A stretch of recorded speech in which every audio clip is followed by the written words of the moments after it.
Welcome to workshop 3, which is entitled Indigenous Co-Innovation of Food, Energy, and Water Systems, training students to co-design with Indigenous communities using systems thinking. Be on research and career opportunities in food, energy, and water. And this morning we had panel 1 where we had panelists from academia and how they were building programs to support students in their pathways in food, energy, water systems. Our second session today will be focused more on profession and the pathways that Indigenous students can take in food, energy, water systems. So the outline of our program is that we will have a brief overview of our effort with these series of workshops, and then a panel discussion moderated by Dr. Suzanne Singer of Native Renewables. At the end of the discussion, we will have a Q&A with the audience.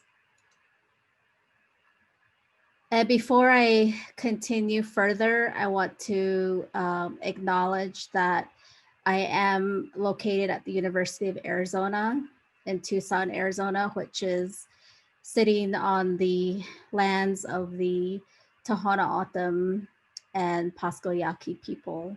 And we want to thank them for the University of Arizona sitting on their lands. And also to introduce myself according to my tradition. Yat e also he kwa asato sotli ado attend de ho de sin she ya dona shinige ya torchi ni shlo to han ba shin aron that the sanai da she do ye internet khachine da shinala akot a sanish do the legend bagat that you see nasha kadeya University of Arizona de hotata ota ekipiziliki ade nashnish.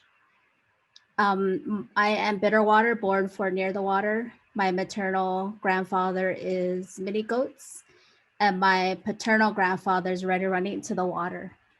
And that's how I define myself as a person in Navajo, Dene woman. And now I'd like to introduce our team. And our team is quite large. And I want to acknowledge all their efforts for organizing this workshop. This series of workshop is funded by the National Science Foundation, and it brings together several universities and tribal college that are involved in a national research training program focused on food, energy, and water. The first one is University of Arizona, California, Berkeley. And from that institution, the PI is Alice Agogino. And her NRT is called Co-Infuse Innovations at the Nexus of Food, Energy, and Water Systems. The next one is Maya Trotz and Rebecca Zargo at the University of South Florida. And their NRT is also focused on food, energy, water, and working with Indigenous communities along the Florida coast and on the islands. Again, my name is Carletta Chief. I'm at the University of Arizona, and our program is called Indigenous Food, Energy, Water Security, and Sovereignty. And our primary partner is Dene College. And our partner at Dene College, his name is Dr. Don Robinson. And so together we work with not only these 5 individuals, but we have so many other people involved in this effort to focus on these workshops. The focus of these workshops is to reach these goals. First is to develop a network of individuals that are working with tribes on food, energy, water systems.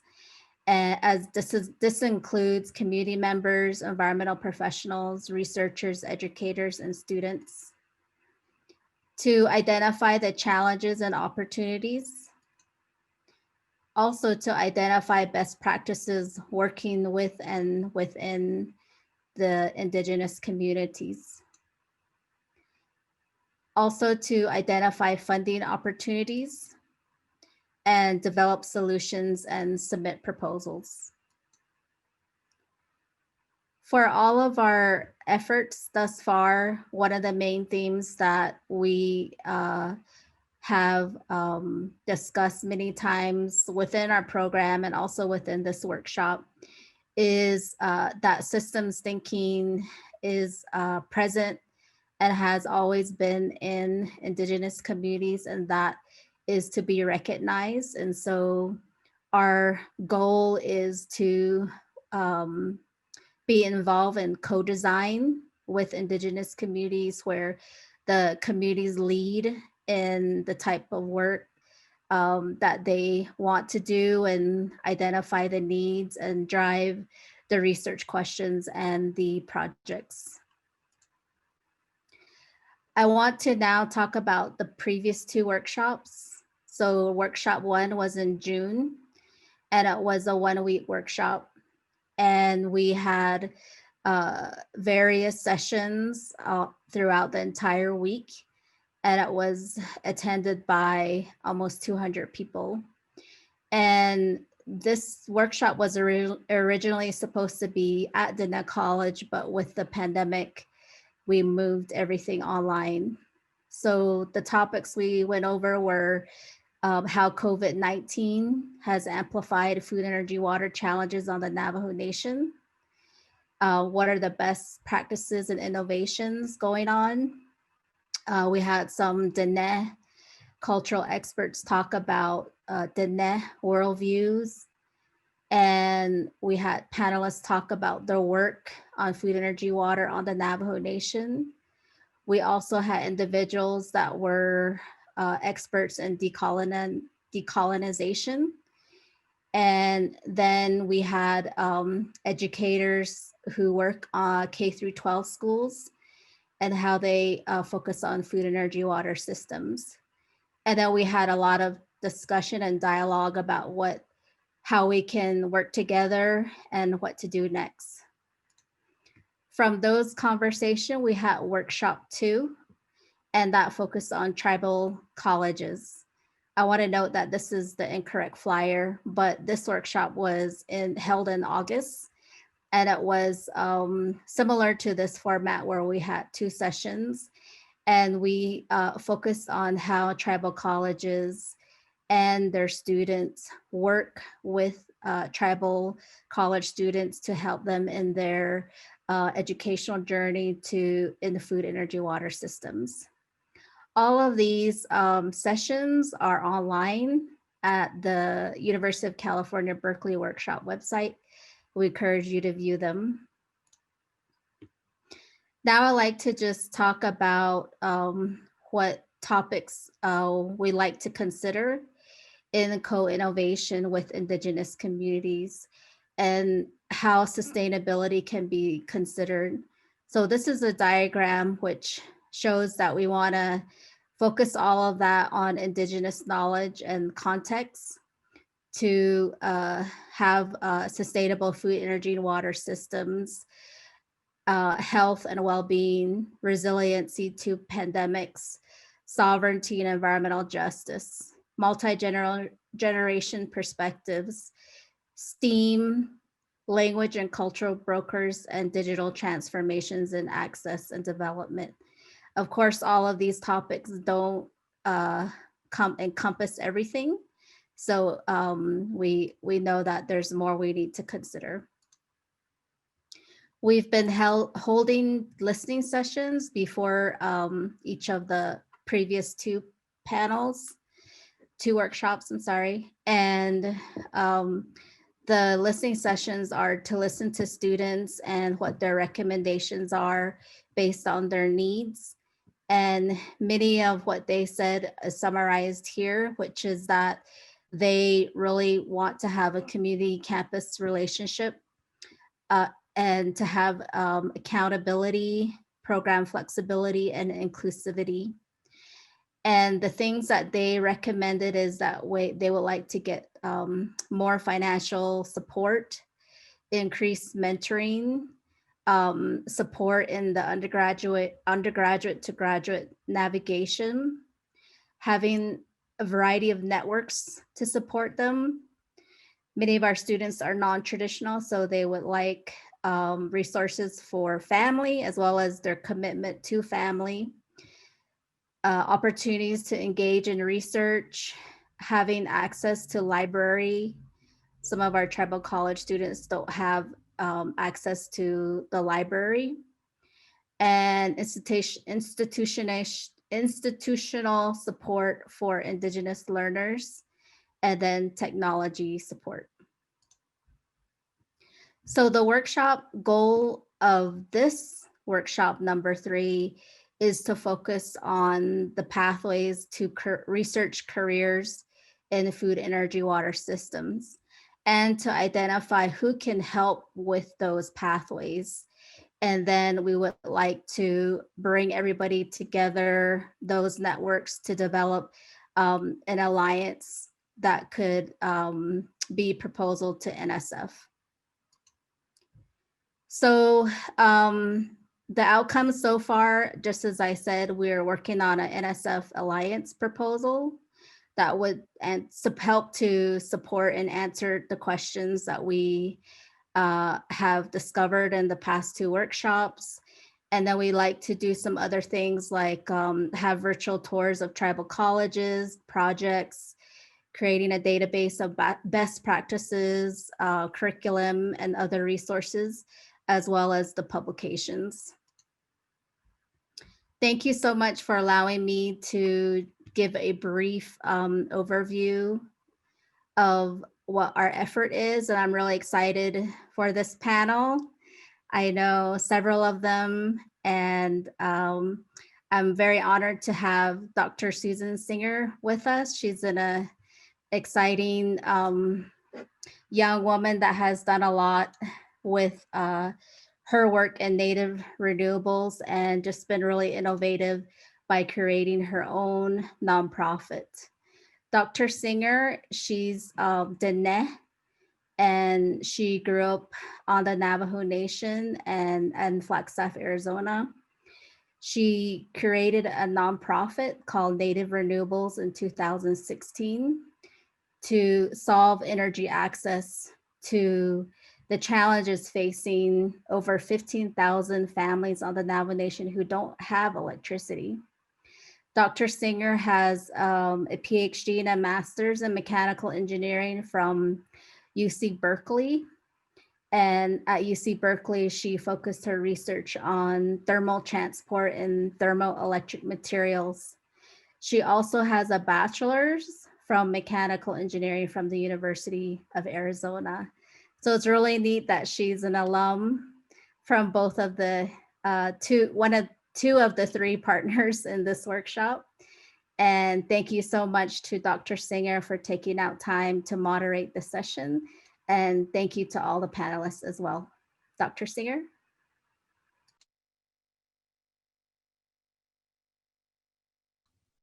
Oh, hey, hello, good morning. Thank you for the introduction. Also, I'll introduce myself as well. Suzanne Singer, Yinishye, Tatnizatni Nishle, Nakaitane, Bashichin, Beat Betwadi, Dashichedo, Ashin, Dashanala. Good morning, everyone. I want to thank you and all of our panelists for joining us today and sharing their valuable professional experiences, particularly related to food, energy, and water. And for the audience, if you have any questions throughout the presentation, please post them in the chat. We'll try to get to them. And we also have some time at the end for a Q&A.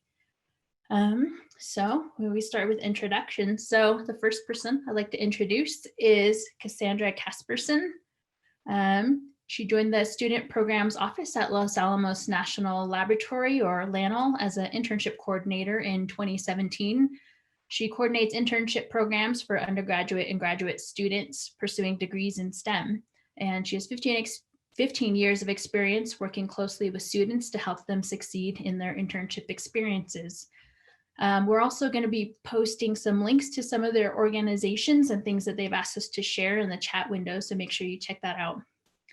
Our second panelist is Dr. Pete Littlehat, who is Dene and is a district engineer for the Indian Health Services Sanitation Facilities Construction Program in Fort Defiance, Arizona. He is also an engineering officer in the U.S. Public Health Services Commission Corps. His primary responsibilities are to provide safe drinking water and sanitation facilities to Navajo homes. Dr. Littlehat has a professional engineering license for the state of Arizona, and he got his master's and PhD from the University of Arizona and a bachelor's of science from Northern Arizona University in environmental engineering. And if you want to learn more about him, he has a talk that's available on YouTube for a previous Native Voices in STEM seminar. The next speaker or panelist we have is Valerie Segrest. He's an enrolled member of the Muckleshoot Indian tribe and serves as the Native American Agriculture Fund's Regional Director for Native Food and Knowledge Systems. She has a Bachelor of Science in Human Nutrition and Health Sciences from Bastyr University and a Master of Arts in Environment and Community. She has dedicated her work in the Native American nutrition towards the food sovereignty movement, rooted in education, awareness, and overcoming barriers to accessing traditional foods for tribal communities throughout North America. She has also co-authored several publications and books, and if you want to learn more, she also has a TEDx Rainier talk that's available online. And our last speaker is Kern Collymore, who was born in the Caribbean nation of Trinidad and Tobago and grew up in Staten Island. After graduating from Columbia University, he co-founded Sixth World Solutions with his partner Janine Yazzie and moved back to her community of Lupton, Arizona on Navajo, where he has worked on land restoration, water security, and food sovereignty. Kern has spent the past 10 years working with the Diné communities, engaging youth and young adults to build their capacity to address local land, water, and food issues. And some research on him has also been focusing a lot on efforts to combat COVID-19 issues. So thank you, panelists, for joining us. So I think I'm going to start with Cassandra. If you could please to add more to your introduction that maybe I missed, tell us more about your organization, how you recruit and support Native American employees and professionals in the food, energy, water systems professions. Wonderful. Thank you so much for having me today. My name is Cassandra Casperson, and I work in the Student Programs Office at Los Alamos National Laboratory. Los Alamos National Lab is a national security lab operated by the Department of Energy, and we execute in all areas of the DOE mission. So that includes national security, innovations in science, energy management, and environmental management. I have been part of an initiative in collaboration with the lab's American Indian Employee Resource Group. This is the start of my 5th year on that initiative to do intensive recruiting of Native American students and potential staff. And so we've been doing a lot of work at tribal colleges, Native American serving institutions, and doing a lot of work with chapters for ACES and SACNIS. In particular, we recruit students in FEWS related fields for our Earth and Environmental Sciences Division and our Environmental Protection and Compliance Division. And then I also do a lot of work along with the American Indian Employee Resource Group with our Community Partnerships Office. They have an economic development initiative which supports businesses on tribal lands. And so those are some of our primary initiatives that we're working on. Great, thank you. Dr. Littlehat, so we'll go to you, same question.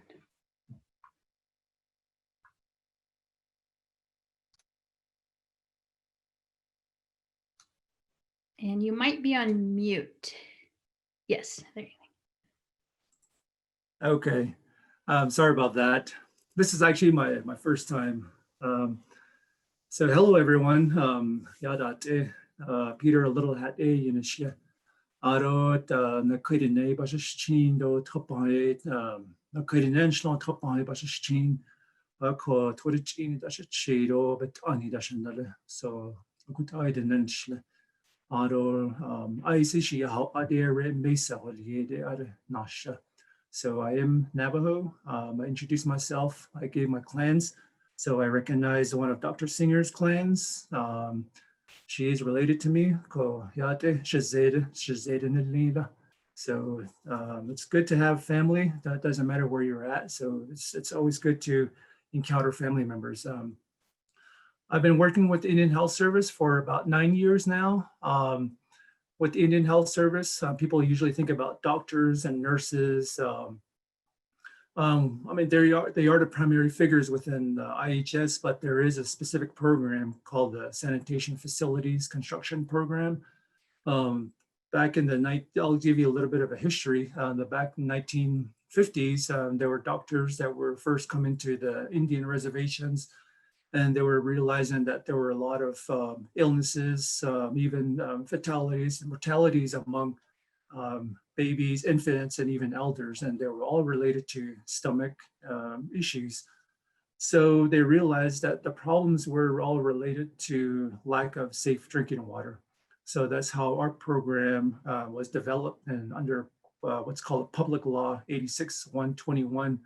So it's been in existence for 60 years, and that's why we exist within IHS. So I am the district engineer for the Indian Health Service in the Navajo area.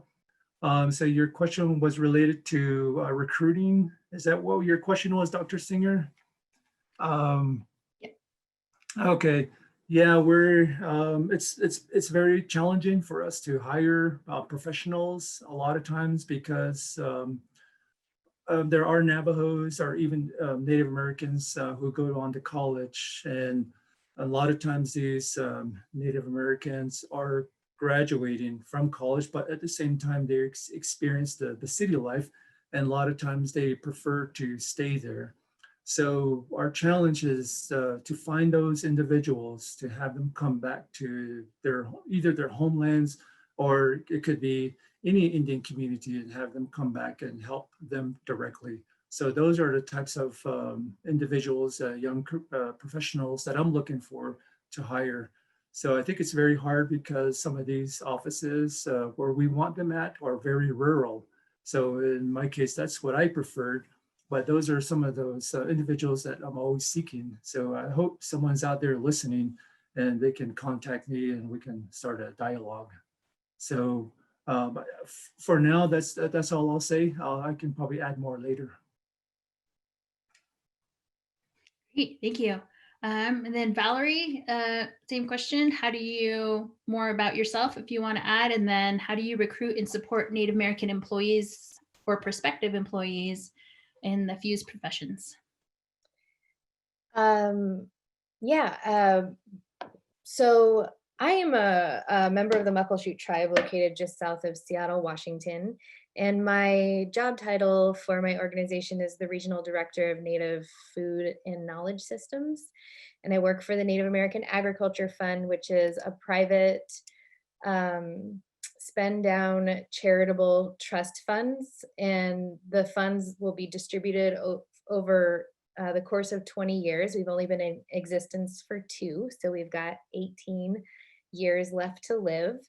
And the whole mission of NAF is to advance Native American farming and ranching and food production opportunities.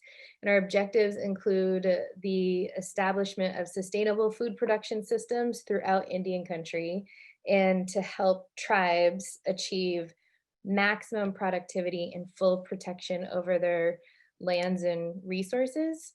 We were born out of the Keep Siegel v. Vilsack case, which was a claim between 1981 and 99, where the USDA denied thousands of Native American farmers and ranchers equal opportunity to obtain farm loans and credit that was routinely afforded to white farmers and ranchers.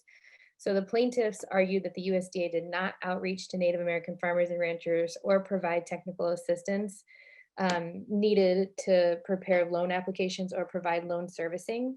There were thousands of claimants involved in the case, and after and we won. And so after all the settlement was distributed, there was still a large amount left over.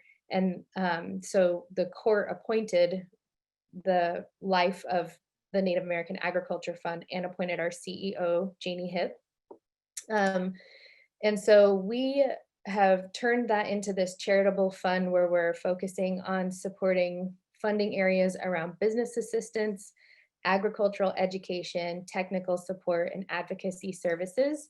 Our eligible entities are tax-exempt organizations, educational organizations, community development financial institutions, and tribes and instrumentalities of tribes.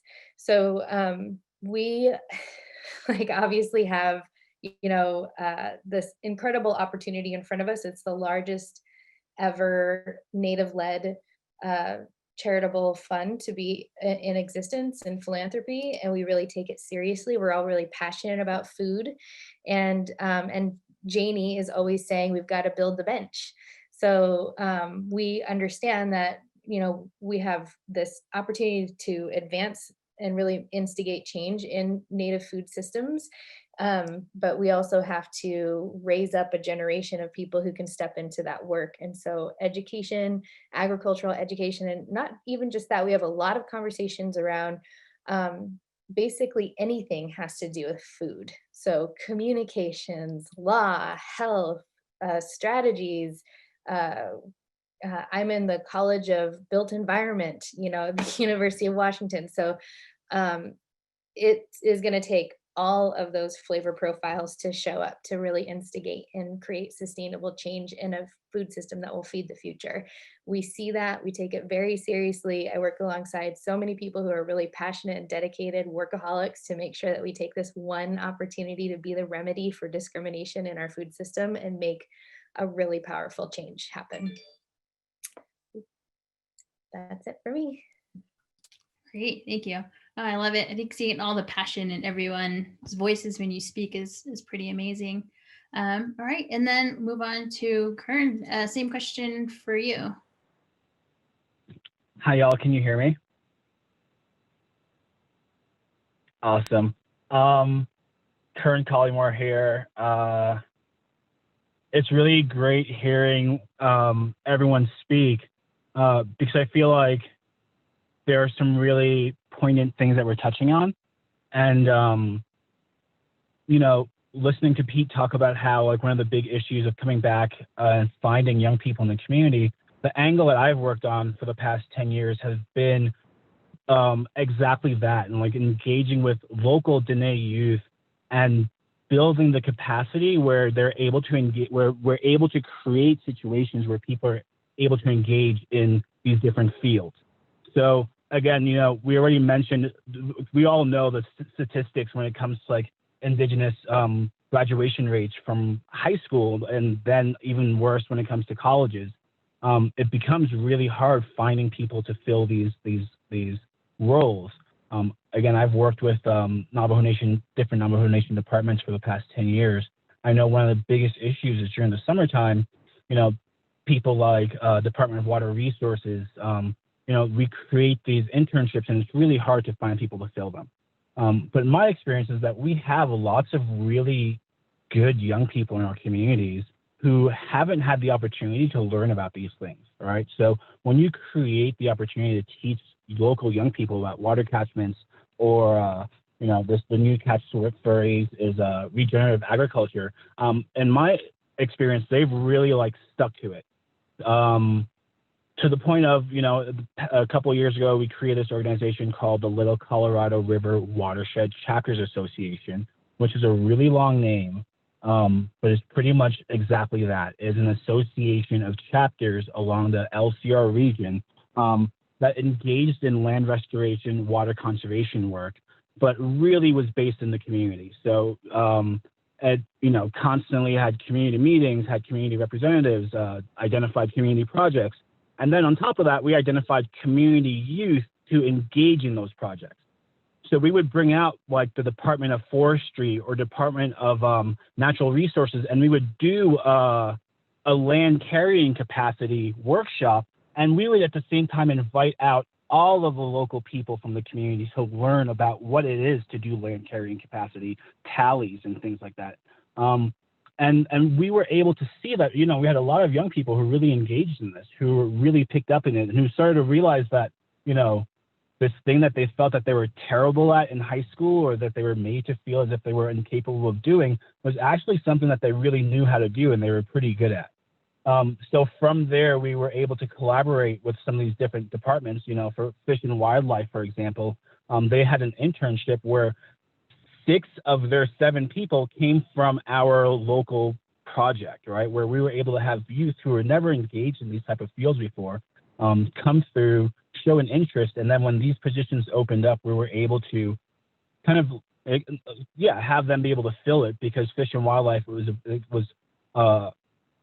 an entity we had experience with. They knew how we worked, and they saw the kind of workshops that we were putting on. So when we recommended these 6 people from this community, the fact that they didn't have these type of backgrounds was kind of overlooked. And I feel like those type of things are kind of my passion, and what I always try to speak on is like how we make this educational, I guess type of like these like niche things accessible to more of the young people in our communities, when we already know a bunch of the barriers that keep a lot of young people from accessing these I guess these like avenues in these fields. Thanks.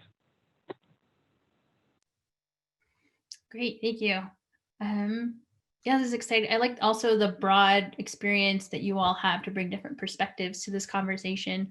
I guess kind of a follow-up too on as you recruit for people, what skills or degrees or characteristics do you value, or do you find yourself seeking out when bringing on prospective interns or employees?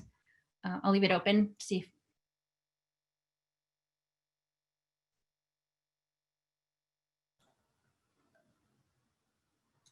Okay, Dr. Oh. Yeah, so obviously we're looking for engineers. At the very minimum, we're asking for engineers with a bachelor's degree, particularly in civil, mechanical, and environmental engineering. I know that we have hired electrical and chemical engineering before also, but in the field that I'm at here in the Navajo area, those are the 3 degrees that we seek. For intern students, we're interested in students that are pursuing degrees in those fields. And we try to bring students on board in the summertime, usually right after they're done with their semester. We have, from what I can think of right now, we have 3 ways that students can get on board with us. And one of them is called the IHS Extern Program. And then the second one is through the U.S. Public Health Commission Corps Extern Program. And that's a program that I'm involved with. And then the third way is just to hire them directly, just as laborers through a secondary contracting company. But I'm just using the word labor, but we're not really going to be using them as laborers, but we hire them on that way. But we, in all 3 categories, we give them, in my case, I give them all similar work. And that is this engineering type work that they can take on. Very rarely do we bring somebody on with a master's degree, but if they do have that and they do want to work for us, and then great, we want those kind on board with us. But in terms of the students, what I really believe in is that we want to give the students something valuable and something meaningful for them to do when they're on board with us. So we don't want to give them work like filing or any secretarial type work. So we want to give them actual design type work. And the kind of work we're giving them is really work that we can use later when they leave. It's not something that we accept like homework and then we just shelf it. That's not what I'm interested in. I'm interested in giving them work, and that when they're done, it's a product that we can take and then we can actually take it further. Then at the same time, I want the students to feel like they're valued and the work that they're doing has meaning in it. So it's like a 2-way street to this relationship. So that's something that I try to instill in the students when they come on board with us. So they feel like they are important, well, I mean, which they are, and that's what I want for them to feel that way. Sometimes we do take them out in the field and we have them talk to community members, and some of them are elders and some of them can't speak English. So that's the reality, and that's something that, and then that's part of the challenge that we want them to experience. Great. Kern, I thought I saw you pop up. You wanted to say something. I was just going to say, I definitely respect what Pete's saying, and I agree with that. And I think from our level, a little bit more on the, I guess like community based, we're really looking for young people who are just interested in learning, who are, interested in learning and in their communities.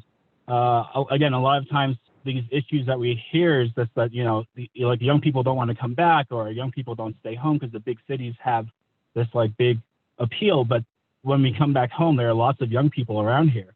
And, there are people who we've worked with in the past who, had never engaged in water restoration before or land restoration, and they came out and they started to get really like, oh, like, this is what it means. And oh, so like this is what, like started using words like land restoration and started using words like sustainable agriculture because they started to learn what that meant.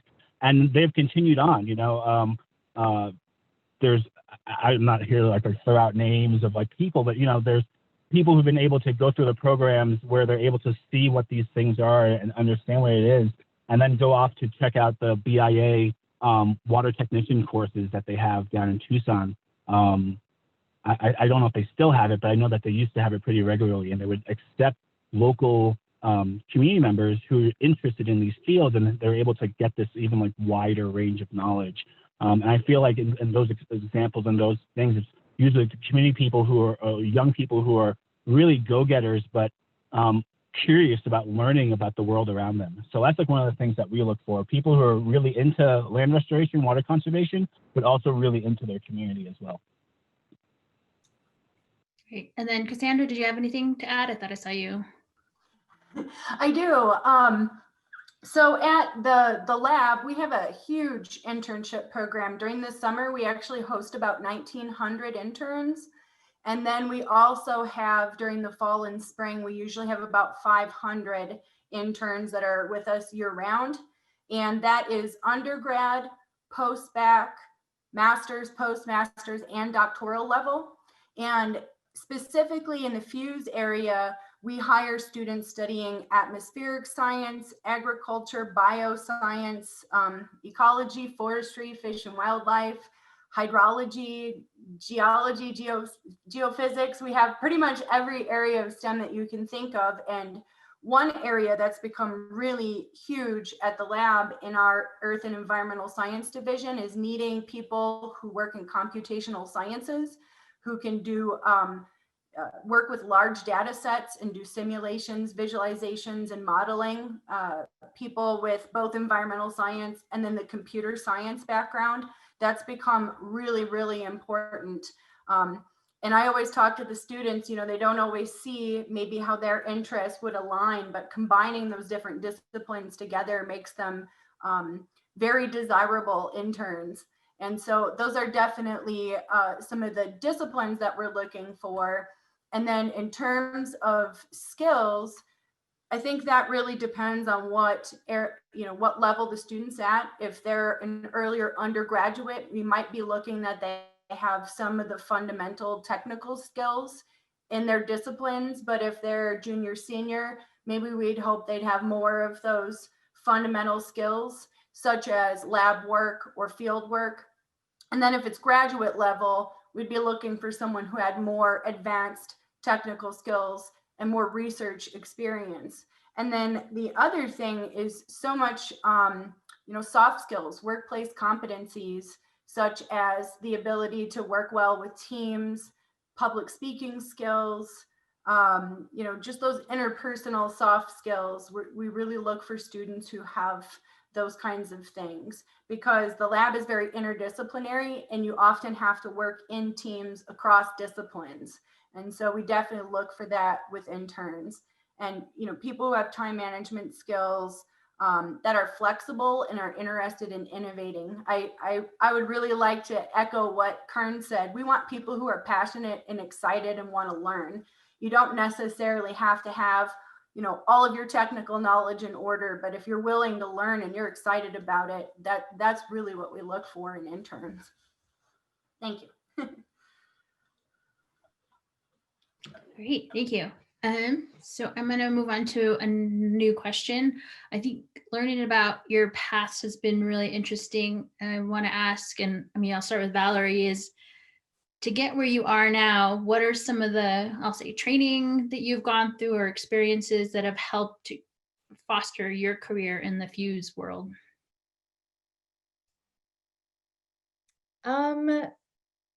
Wow, that's a that's a really, so I was just doing something the other day, like setting a table, and remembering like when I was 4, that was my chore in my family, was to set the table. And I thought, I've been preparing my whole life for this.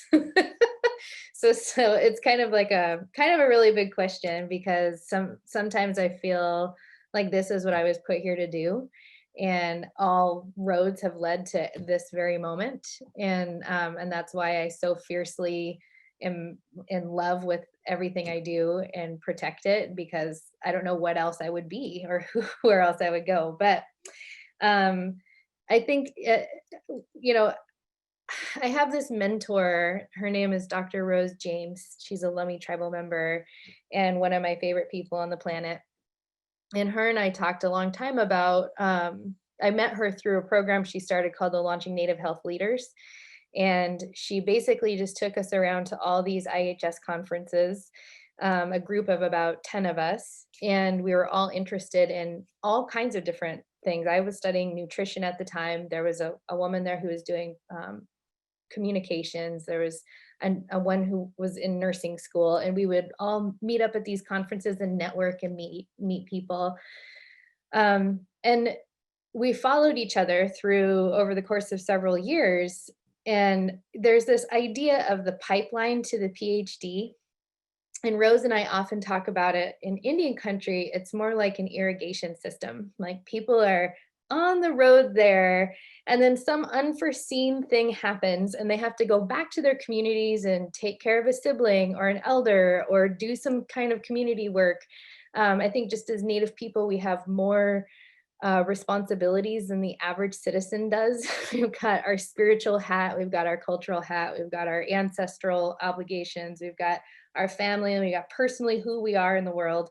And so that irrigation system is so much more, can be so much more enriching to the ultimate career pathway than just going to school for 6 strict years, or however long it is. And so I really want to honor that in people. A lot of the community members I know, my husband included, is, you know, he's got a PhD in fishing. Like he's been doing that his entire life.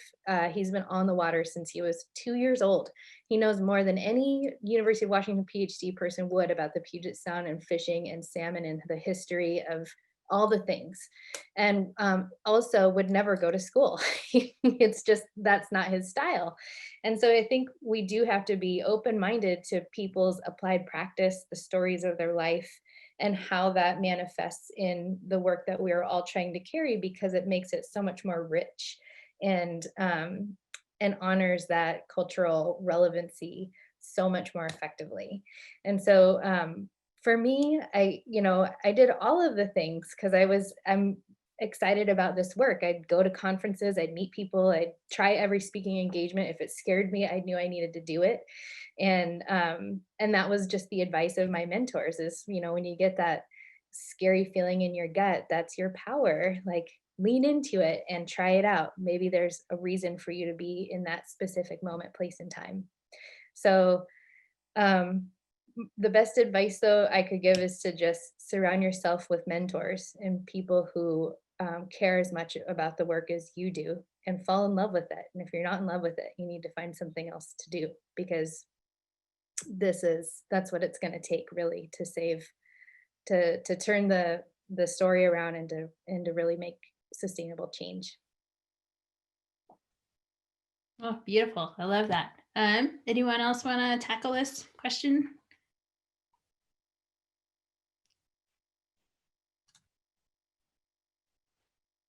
Yeah, I'll say something again.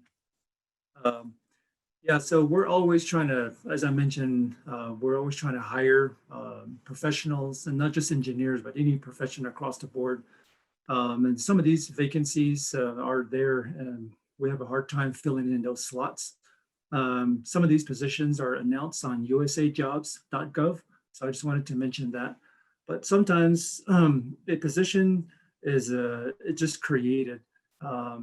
If we work with a student and we really like that student and they really have that desire to work with our organization, we'll do our part and we'll go out of our way to create a position for that student so that they can get on board.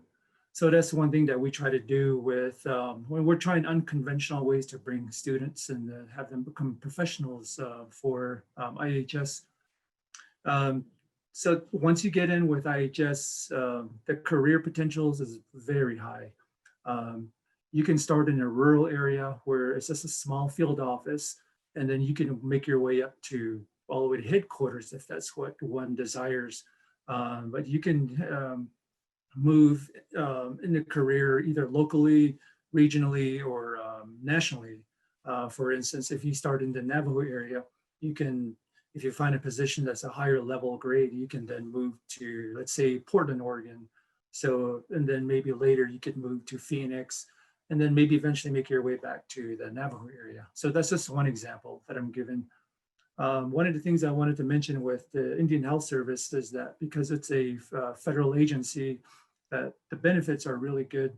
When I was in college, benefits, the word benefits or retirement, those are the kind of things that weren't important to me. I think those kind of things started becoming more important later, maybe just even 10 years ago, especially when I started having a family of my own. So that's when I started looking at the benefits. Okay, what does my employer offer in terms of benefits? So when you first start, especially for me, with a family of 8, no running water growing up, no electricity, our desire was just to make money, make as much money as you can. And that was our goal. That was what we considered somebody successful, is how much money can you make? But I realize now that's not really, that shouldn't be as important. Yes, it is important, but there are other things to that one should consider. For instance, how much, with a degree, obviously you can make greater impacts to anywhere in your field. It could be the health field, engineering field. So that's one of the nice things with IHS, is that you are making that direct impact to community members. Then the last thing I want to add is just that, as I mentioned, I'm a part of the U.S. Public Health Service with the Commission Corps, and that's what this uniform represents. One of the things I really enjoy about it is obviously the benefits. One of the things that we're really expected of is this role of leader, being a leader. And that's something that obviously is not taught in school. Maybe that's something that it's brought up during the maybe your first couple of years of your first job as a professional, but later on, it's the word leader becomes more used often. So in my field and my position now, I'm more in a leadership role. So that's something that we teach to young engineers in our organization. And I think that has become more recent. So when I came on board, that wasn't really the case. But I think we're changing now, where we're doing more training, and we're training engineers to become not just better engineers, but that we're setting them up to become leaders in this organization. So that's all I want to say for now. And the one thing I want to mention is Cassandra. I just want to do a shout out to Lano. I did a summer there, and that's probably one of my most memorable summers there. So I really enjoyed being there. It's a really beautiful community. That's the time when Barbara was there. So I really enjoyed Lano. Barbara Grimes is a legend, and I didn't get to meet her before she left. Thank you for sharing that. That's awesome. Very cool. Cassandra or Kern, did you want to comment on your career path? Hi, y'all. I just wanted to echo kind of what Valerie said. I mean, I agree with Pete 100% in terms of setting these qualifications and things. I think it's also really important, like, to like, recognize and acknowledge, like, if we have positions that are open for long periods of times, like, they're like, so a lot of times the criteria that we put out there is really hard for our local community, like for people to meet, right? And like if we're in the middle of the reservation and we're asking for, 4 years experience and this and that, it's going to be hard to have people who fill those positions. And there's recently been this study about how, women don't apply to certain jobs where criteria are listed if they don't feel as if they're able to meet it, whereas like men easily do. And then when we see like men filling these positions, these are the kind of things I feel like we need to like really look into. A lot of times, as I said before, community people don't apply to these things because of the things that they have out there. And as Valerie put earlier, what I think was like really beautiful, talking about their partner and how much knowledge they have. When we talk about like what drove us to where we are today, personally in my life story, I have like the whole perfect immigrant upbringing. Like my parents immigrated to America when I was a little kid, and my dad worked his like butt off to do these things that he thought made the perfect life. And I went to these like fancy universities, and I learned and I saw that a lot of things that made these people fancy is just that they knew how to write about it better, or they knew how to speak about it better. And then when I go to a chapter meeting and I hear this elder say, I never went to anything more than third grade, and then they dropped like the best piece of knowledge about land restoration that I ever heard, right? Like those are the things that I try to use my education to like bring value to and help like the young people in the community like, see that. So sure, we don't use words like land restoration, and we don't use words like regenerative agriculture, but in the community, people know about putting wood, like putting bramble in the washes to prevent like rain, like to prevent erosion and things like that. And I think it's important for us to listen to those voices and create spaces for those voices, because we're going to continue to block them out if the only spaces we have are the ones who go through these traditional paths. And when you look at it, right, like the reason why we're here today isn't because we haven't had like enough like classes on agriculture, right? It's like because we haven't been listening to the people who are doing the things like on the ground. Right, like this UN study came out not too long ago showing that Indigenous peoples are taking care of over like 80% of the world's biodiversity, right? So I feel like when we're talking about like fields and we're talking about studies and we're talking about how we move forward, if we're not figuring out how to center community voices, if we're not figuring out how to center those people who aren't going through these fields, then like maybe again we should like try to like reimagine how we're attacking these problems. Yeah, thanks for the valuable input. So true. And I love everyone can share their own perspective on things. Cassandra, did you want to comment on this? I was like, I want to say so many things. But just in terms of my background, I'm actually in the field of education.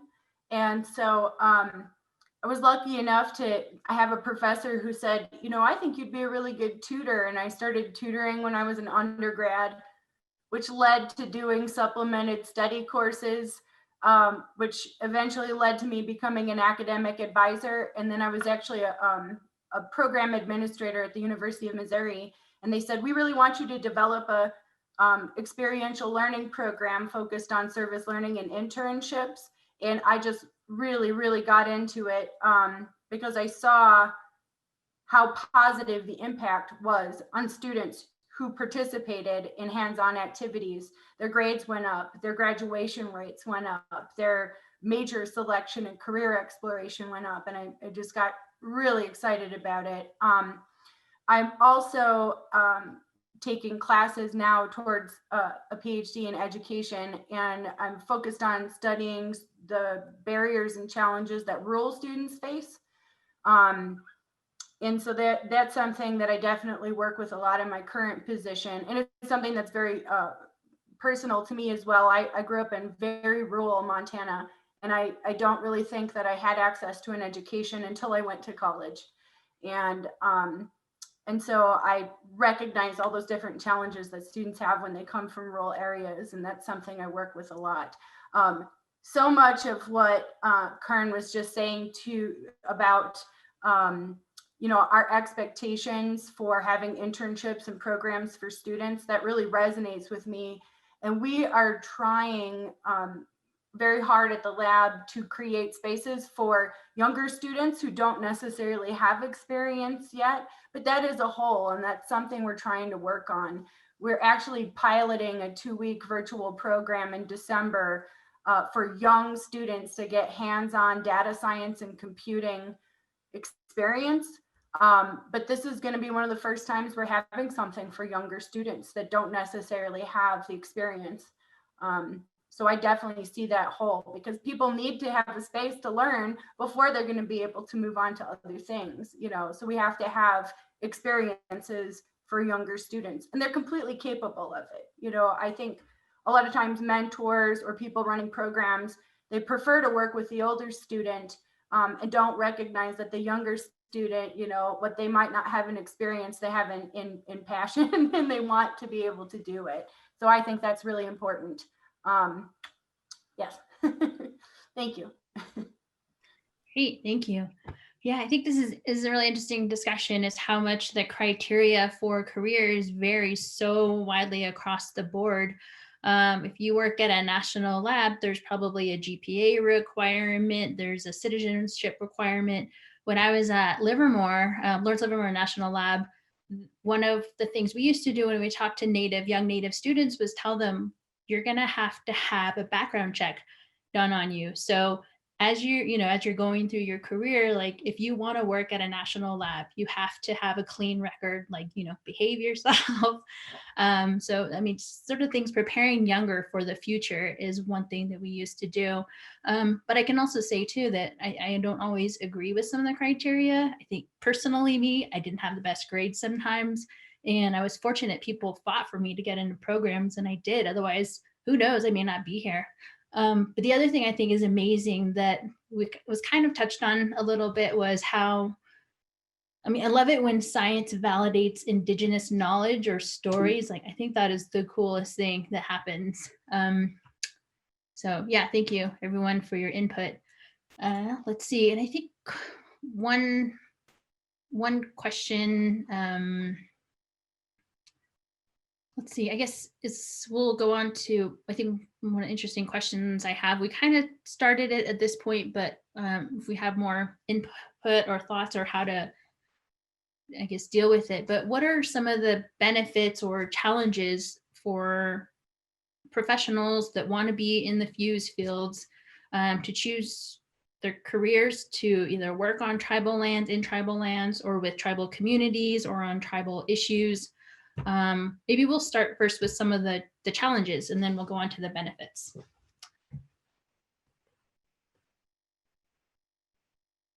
And for so far, we got, one of the challenges was trying to recruit people to go back home. Sometimes that can be really challenging.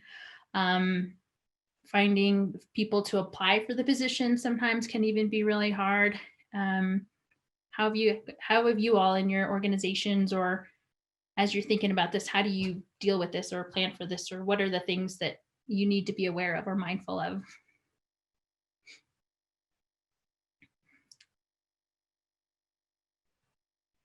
All right, time to start calling on people. All right, let's see. Dr. Littlehat, what do you think?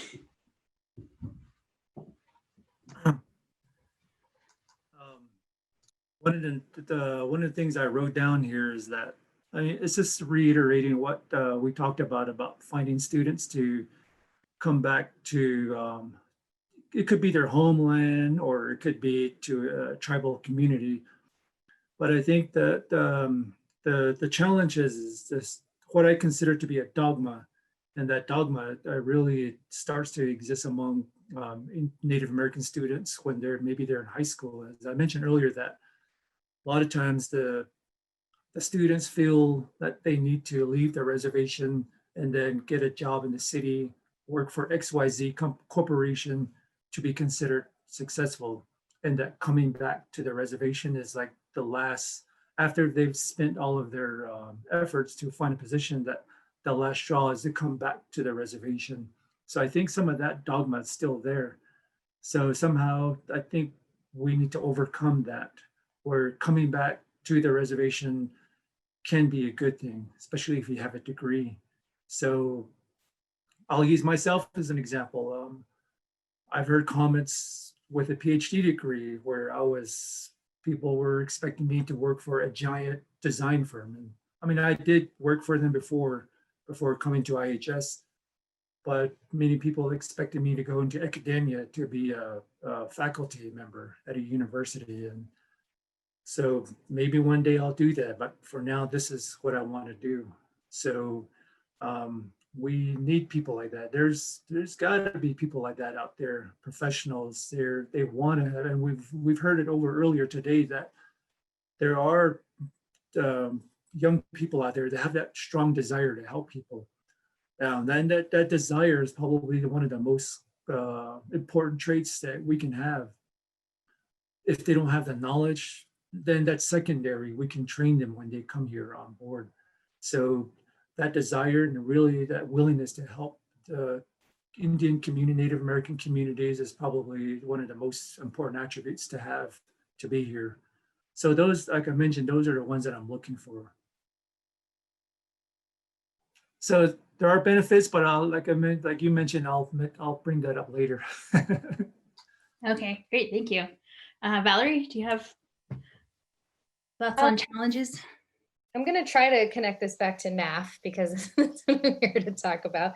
I started my career in my community, and I kind of had a foot in and one foot out because to me, it felt like that's why I went to school for nutrition. I had spent so much time with elders who were suffering from chronic diseases that were completely preventable, like diabetes and heart disease and cancers, who have all moved on from this life.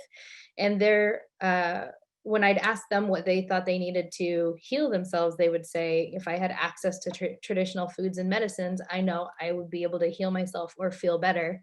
And that I hope that my grandchildren won't suffer like how I am. So I went to school for nutrition. I came back, the first job I took was at the tribal school working with those grandchildren and changing the menu, and people revolted. They hated me. It was awful. Like, where were my hot dogs? Where did my pizza go? You know, and that's really food sovereignty. That's what I went to school, or that's what I was trying to do in my community. And the Food Sovereignty Project that I managed for over a decade manifested in ways in which the community wanted it, because I learned a very big lesson from changing menus without asking people's permission or meeting people where they were at. And a large part of that came out in curriculum, in nutrition curriculum. And it wasn't, and you know, Muckleshoot, I am just as much Muckleshoot as I am like 6 different villages around the Puget Sound region. I'm very well related to a lot of people around the area. And so it was hard to get my community on board with something they'd invested in, to think about, replicating that across communities and really building that that network and moving out of the idea that we're this island over here and that we are all collectively trying to move forward to making food more accessible to Coast Salish communities in solidarity was the lift, because we alone can't do it. We have always been a part of a very vast trade system. And so revitalizing that and through creating these intertribal networks was really, really important. And that's why I say I had sort of one foot in and then one foot out in other communities. I think that the benefit to, I mean, it was challenging because we are in a mindset of survival. We've been in survival mode for so long that we're just trying to prioritize our community, our people, our families, keep people from starving, keep the outside world from taking our children away. Like all of the historical trauma that's manifested over the years is, how we show up in the world today. And now we're in a time where we have a lot of opportunity around us, and that is really difficult for people to shift gears and say, I can celebrate successes and not just respond to, you know, hypervigilance all the time in my community. And so that's the challenge. But the benefit is, and I'm just going to put it very blatantly, like this is how my mentor would always say it: what's good for a Native person is good for everybody, the whole world, right? What we're saying, we've got like our finger on the pulse of all the issues. We are the canaries in the coal mine. And so if you can lean into, you know, the possibilities of solutions in communities and work from not a deficit-based model, but an asset-based, solution-driven process to change, then we can actually make not just change in tribal communities, but be a model and example for the whole world to follow. What's good for a Native student is good for every student. That's just our take on it. And to me, that's the incredible benefit of working in tribal communities. Thank you. Great. Kern, or do you have any input? Hi, everyone. I think just like some, again, like on the ground challenges that I've seen is just like lack of resources towards getting Indigenous youth into these fields. As I mentioned earlier, I worked on this project with this Little Colorado River Watershed Chapters Association, and we started this kind of quasi conservation crew. There's, again, like community-based. And when we did the interviews to fill those crews, it was like amazing, some of the people that came out. And these are just people, again, that we would say like, you're just like in the community. And as we were talking, I remember we had this one young lady apply, and she was literally doing like genome sequencing in her university in California before she was unable to finish paying off her tuition. And, you know, again, when you're not able to pay off your tuition, like you can't continue with the next semester and all those things. And she had to come home. And this is the middle of hard rock on the Navajo Nation, right? Like there's 2 jobs at the local store. And that's within like a 50-mile radius, right? So when we, again, I really want to talk about how we provide, like open up opportunities for young people, because that's really one of the biggest challenges. How do we allow people to fill these roles and fill these positions? And I think it's also about reimagining, like, you know, as we mentioned before, reimagining what education looks like, reimagining how we give people credit for work that they do, reimagining, again, like what we want our community members to learn and pass on and share. And I think that, again, like that's really one of the biggest challenges that we deal with is how do we create these opportunities, again, with like the limited resources that we have. Great, thank you. Cassandra, did you have any input? No. I'm sorry, which was the question? I guess, what are the challenges for labs like LANL to work with tribal communities or work in those communities doing projects possibly? So the number one challenge that I have seen when I go out to tribal colleges or Native American serving institutions is the students say, oh, the lab would never hire somebody like me. I mean, that's what students tell me over and over again. There's very much like the stereotype threat, kind of imposter syndrome, kind of, you know, nobody would hire me. And I think that it's really critical. I've just been so lucky to get so much support from the American Indian Employee Resource Group at the lab, because once members started going out and doing outreach with me, it just changed everything, because they said, no, I'm from your community and I work at the lab and this, you know, and I'm part of this other community. And that was just absolutely critical, that the students had somebody that they felt like they could identify with. I feel like that just made all of the difference. And then the other thing is one thing that we've had a lot of issues with. LANL's located in a very like landlocked area, and there's not a lot of housing. And so that's really driven up the cost of housing. in our area. And so for a student to move to Los Alamos for an internship is expensive. And, you know, a lot of times students say, you know, I cannot afford to move to Los Alamos. And that could be financial or social responsibilities. You know, I thought what Valerie was saying, having students having so many social, community, family responsibilities, that's what the students tell me. They're like, there's no way that I can leave my family for the summer. So one of the things I think we need to explore is alternate opportunities for students.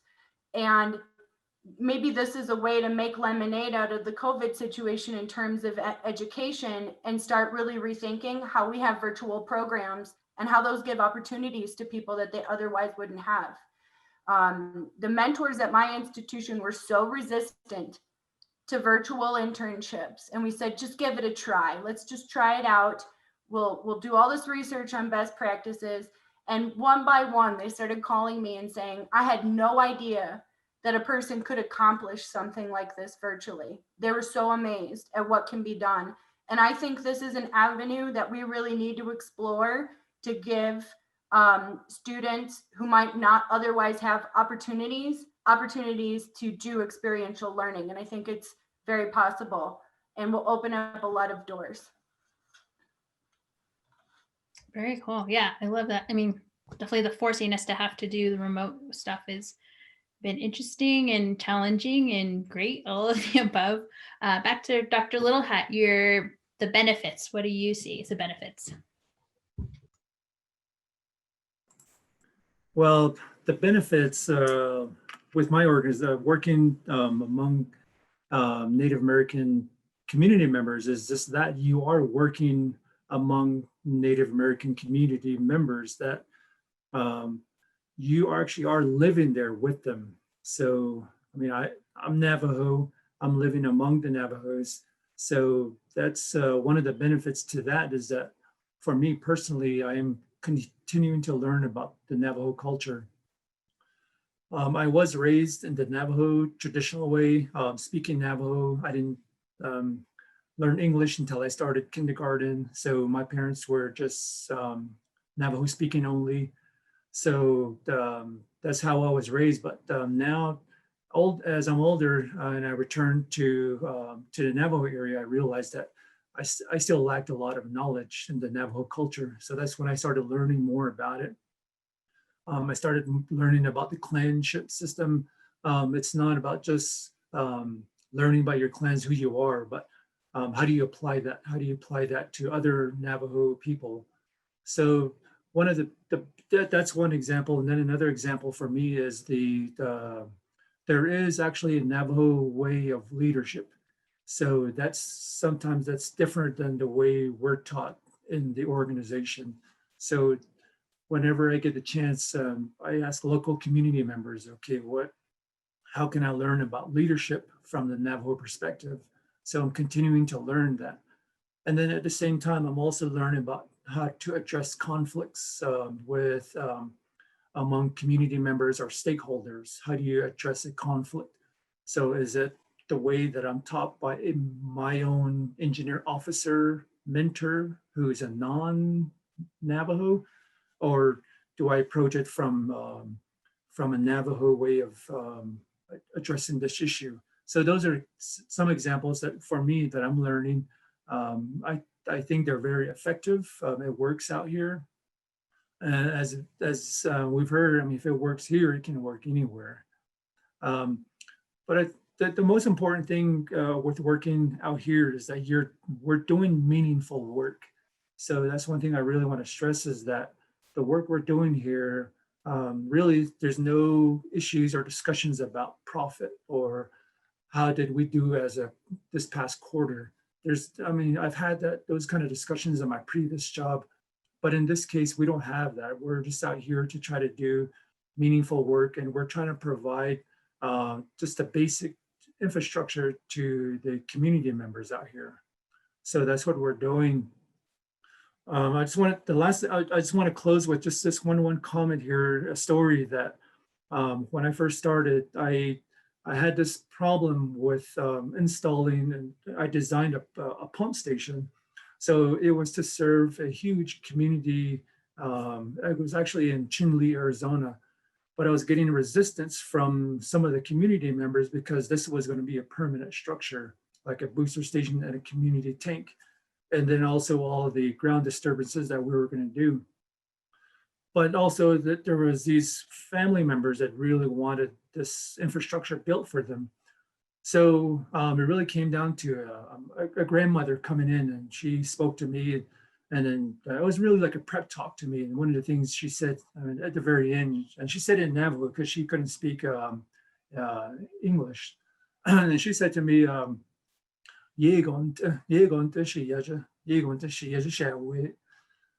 so that sometimes still gets to me. It's very emotional. So that really helped me and really kind of get me back in my high gear and says, okay, let's do this. Let's do this infrastructure. Let's work our way through it. So my tolerance and my frustrations and everything just kind of just all went down. So working with all the stakeholders, we're able to build that infrastructure.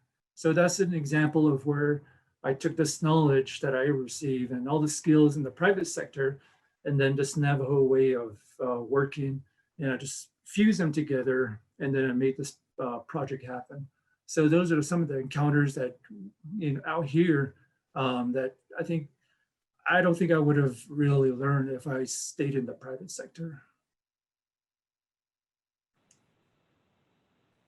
So I just wanted to bring that up. Thank you for sharing. I was just really going to echo what Pete just said there in terms of the difference between the private sector and when you get back into the community, because I think that it's really like poignant.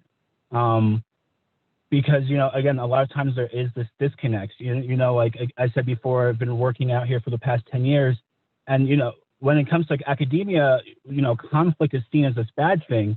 And I've gotten to this joke now where if you haven't gotten cussed out at a chapter meeting, like, are you really involved in the community, right? Because when you try to do things, I think Valerie also mentioned it. Yeah, you have these good ideas, but there are people who are going to push back against those ideas.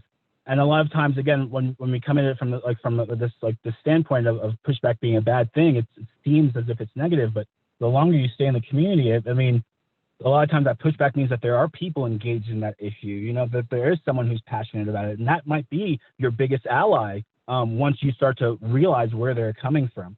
And when you start working in the community, you start to realize these things. And I think that's one of the biggest benefits of being and working in these fields in Indigenous communities is that at the end of the day, you are making a difference, right? There's been no one who's done it until here, and now you are the person who's moving this project forward. Everything from, again, land restoration to home site lease processes, everything that you're doing is having an impact on your community. And I think that's the beautiful thing. We have so many folks who go off to work. And I did want to mention really quickly, we have to really think about how, we say we want to help certain tribes or we want to fill these positions, but then the only way people can learn these things is away from home, and then being surprised when they don't go back home, right? If that's just a quick side note in terms of, again, like I said before, reimagining how we're educating people to fill these roles, as opposed to looking for people from off these universities in these big fancy cities to come back and take a lower salary and live a lesser kind of way. Why don't we just figure out how we teach the people who are already there how to fill those needs? And I think that again is what I'm continuing to advocate for. But it's also one of the biggest benefits, right? We have a bunch of people who haven't left because they love hauling wood on the weekend. They like going to NAC. They like their community. They like, hauling water, like all of these different things. And they don't leave because that is beneficial for them. And I feel like those are we need to start, again, imagining what it looks like to train these people in these fields that we want to accomplish in these tribal communities. And again, that's the biggest benefit. Again, we talk about the familial relations in Indigenous communities, and it's that's one of the things that I've loved out here. coming from a big city, I grew up in New York City, is that you do have this sense of community. And as much as there's these negatives that we have, there are these beautiful positives. And when you're working in these communities, as opposed to trying to figure out how to fix it from these views, you try to figure out how to listen to what's being said because the answers are already there. Cool. Kern, done. Great, thank you. Oh, I love it. A lot of this resonates with me so much. I mean, I've been away from Arizona for many years in Flagstaff, and I recently moved back because I've switched to a nonprofit role from a national lab role. So that's been a whole learning experience in itself, but just working in the community has been amazing. I feel like I'm relearning how Navajo works. But so I think, and also value bringing training and workforce back to the communities. I'll ask if you guys have any comments on workforce, the panelists, if you want to type them in the chat group, but I also want to get one more question. We're almost done with our time, but I think one of the challenges I can identify as a nonprofit wanting to do all the programs we want to do is access to funding or expertise. So now I think I want to give you the opportunity, because there's faculty on the line, they work a lot with funding agencies and researchers. But what are some of the ways that you think some of these faculty can help you support your work or help connect you to other folks who can support you?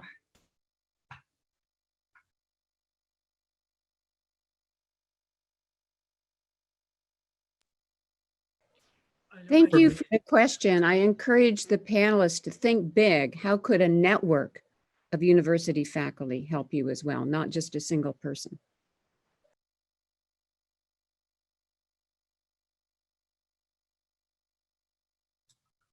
I had like a middle of the night thought a couple weeks ago. And so this isn't fully formed, but I feel like it's really big, is to do more co-authoring on publishable papers, because we all know that that's what gets good funding traction. And I don't think that there's enough of that.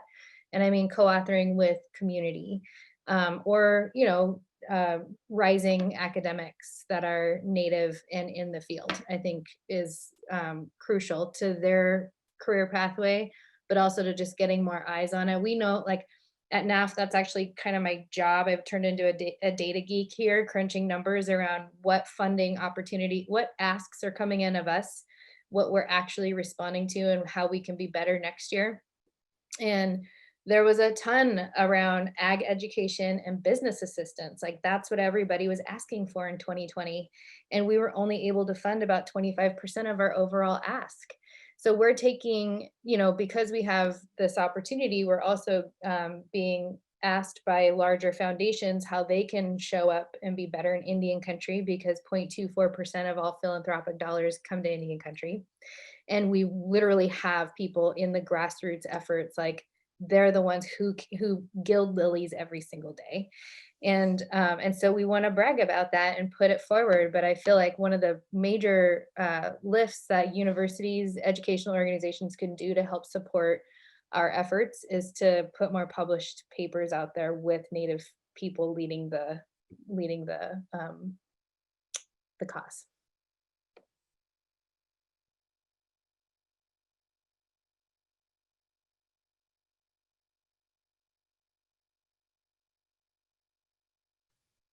I'll just quickly chime in. I like this series of seminars that you have. It's great bringing in. I've learned about a lot of different other Native, Indigenous scholars, or even grassroots leaders who are helping do research and work in these very important fields and trying to advance that for Native people. I think one thing personally I want to do eventually in the world of off-grid solar is bring together a lot of the installers or people in the industry so that we can create kind of best practices and learn from each other. I mean, it's not always collaborative, but I think the more we can push our communities to go that route, I think the better opportunities we have to learn from each other. So you're saying an industry alliance as well? Yes. And I meant someone earlier mentioned economic development. So I think, growing business opportunities in our communities is really important. So how do we also have that as a push or integrate that into the whole thing? And I know eventually it's going to get so big, it's going to be hard to bring all these folks together, but I think it's another important avenue we should be thinking about. What about, so Dr. Littlehat or Kern, do either of you pursue kind of grant funding in your workplace? Not for me, but we work with, we can work with a university. I know I've collaborated with the University of Arizona and they've come here to the Navajo area. And in my organization, we have access to information about the water systems, groundwater, the wells. So some of this information can be made available to a university if that's what they're asking for. They could be asking for homes, maybe if there's any area where there is a huge number of people still lacking water. So we have that kind of information, and we can make those kind of information available upon request.